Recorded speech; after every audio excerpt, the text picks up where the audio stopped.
చూస్ country delight, live better. ఇప్పుడే country delight యాప్ని download చేసుకోండి.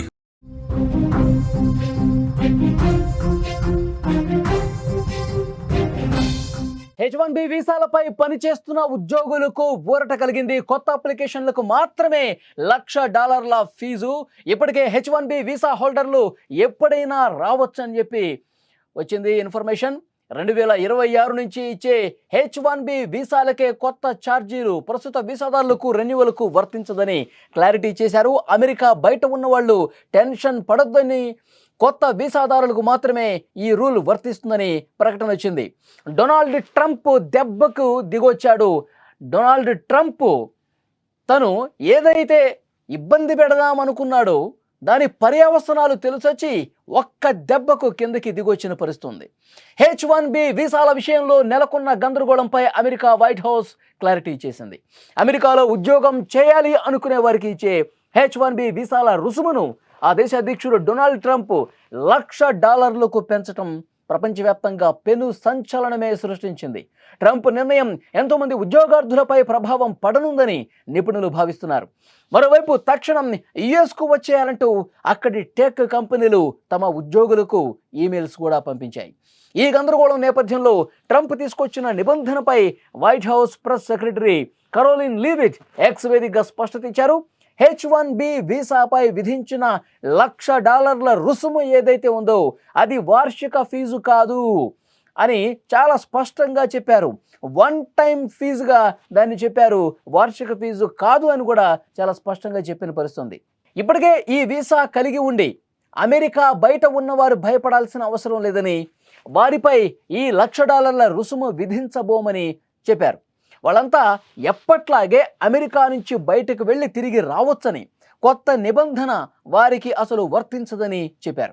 ఈ వన్ టైం $1,00,000 రుసుము ఇకపై కొత్త H1B వీసాకు దరఖాస్తు చేసుకునే వాళ్ళకు మాత్రమే అమలు చేస్తామని, ప్రస్తుత వీసాదారులకు రెన్యువల్కు వర్తించదని చెప్పడంతో కాస్త ఉపశమనం కలిగినట్లయింది. నిన్నటి వరకు అందరూ టెన్షన్ పడ్డ పరిస్థితుంది. అమెరికాకు వెళ్ళి అక్కడ ఉద్యోగం చేయాలంటే $1,00,000 పే చేయాల్సిందే అని చెప్పి ఇది అందరికీ వర్తిస్తుందేమో, ఇప్పుడు ఆల్రెడీ H1B వీసా ఉన్న వాళ్ళు కూడా ఈ $1,00,000 కట్టాల్సిందేమని చెప్పి భయపడిపోయిన పరిస్థితుంది. చాలా మందిలో ఆశలు పూర్తిగా అడుగంటిపోయినటువంటి పరిస్థితుంది.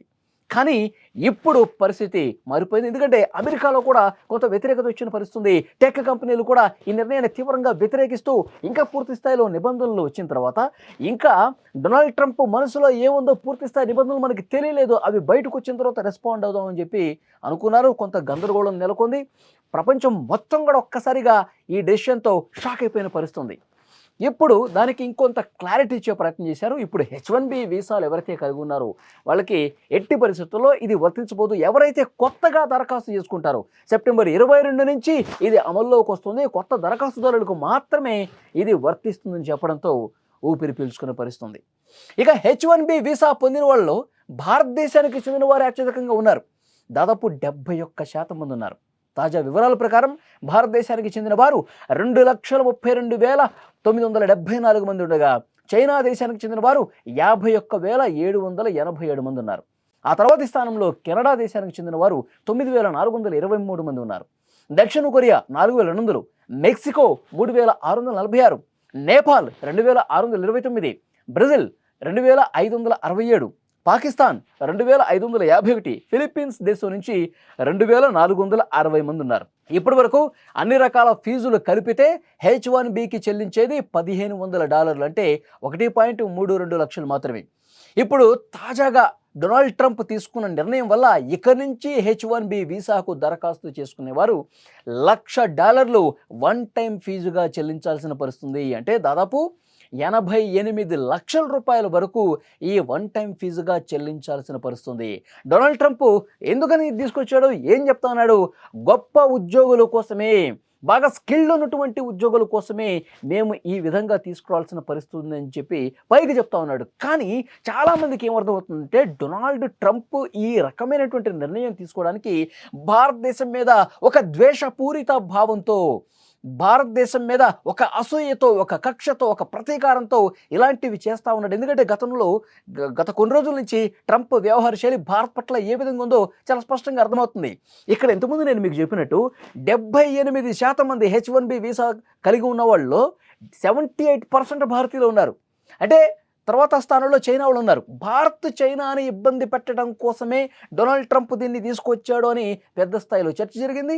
ముఖ్యంగా మన దేశానికి సంబంధించినటువంటి ఉద్యోగుల్లో ఒక తీవ్రమైనటువంటి ఆందోళన రేకెత్తిన పరిస్థితుంది. ఇక అమెరికా వెళ్ళి జాబ్ చేసుకున్నటువంటి ఆశను పూర్తిగా వదిలేసుకున్నటువంటి సిచ్యువేషన్ అయితే కనిపించింది. ఆల్రెడీ ఇప్పుడు ఉద్యోగాలు చేస్తున్న వాళ్ళు, వీసాలు ఆల్రెడీ కలిగి ఉన్న వాళ్ళు కూడా పూర్తిగా భయపడిపోయినటువంటి పరిస్థితుంది.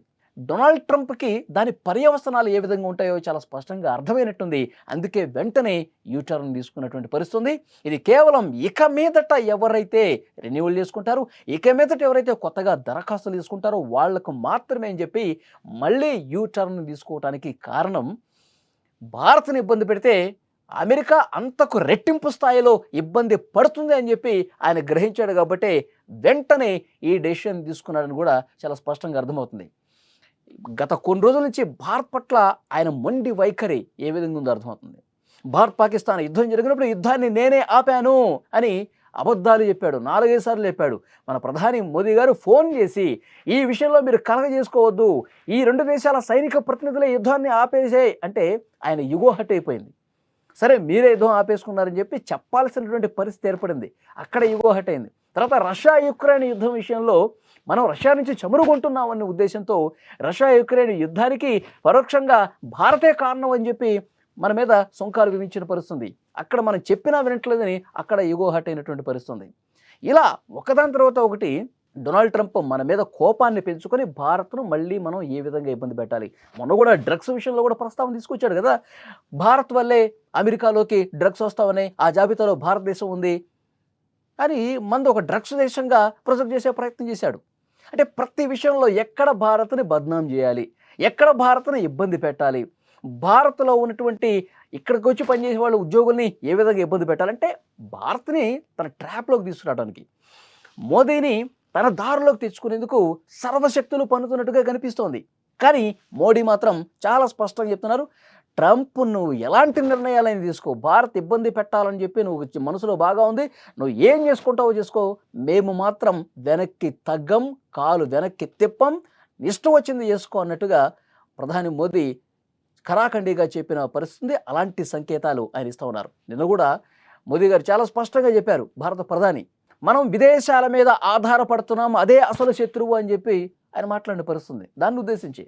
సో డెఫినెట్గా ఏది ఏమైనప్పటికీ కూడా భారత్ భయపడటం లేదు. ట్రంప్ యూటర్న్ తీసుకున్నాడంటే ట్రంపే భయపడ్డాడని దీన్ని బట్టి మనం అర్థం చేసుకోవాలి.